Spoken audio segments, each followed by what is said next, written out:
I'm Vic Myers. Welcome to the Resistance.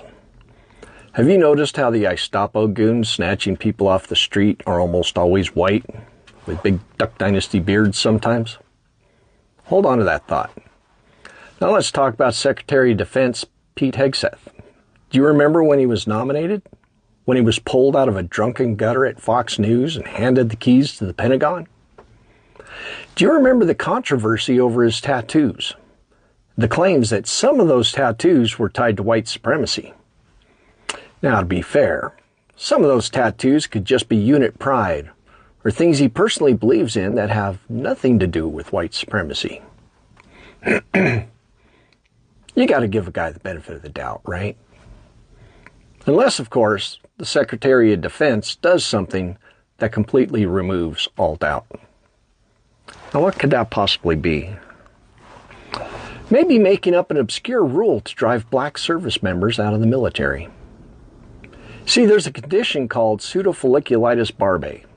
It's razor bumps, it's painful, and it's not a choice. It affects black men at a much higher rate than it does anyone else. In fact, studies show that as many as 60% of black male service members struggle with it. Now, when I was in the Army, a lot of the black guys in my unit had a medical profile saying that they didn't have to shave close, because when they did, it caused painful skin problems. It was a medical reality. And now the Secretary of Defense is trying to weaponize that reality against them. He just issued a directive saying any service member with this condition can only get a shaving waiver for 1 year. After that, if they're not cured, they'll be administratively separated, kicked out of the military. And those profiles now have to be approved by commanders. Not dermatologists, not physicians. Commanders have the final say.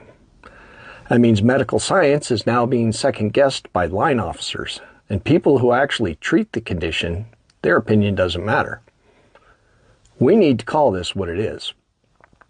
It's not about readiness. It's not about standards. It's racism. It's about purging black men from the military. It's about Nazi-like purification. Meanwhile, you see the Gestapo goons with their Duck Dynasty beards, and nobody says a word. They march around with impunity. White men with beards get a free pass, while black soldiers, they get punished for being black. That's not an accident. That's a plan. Thanks for listening. Good day.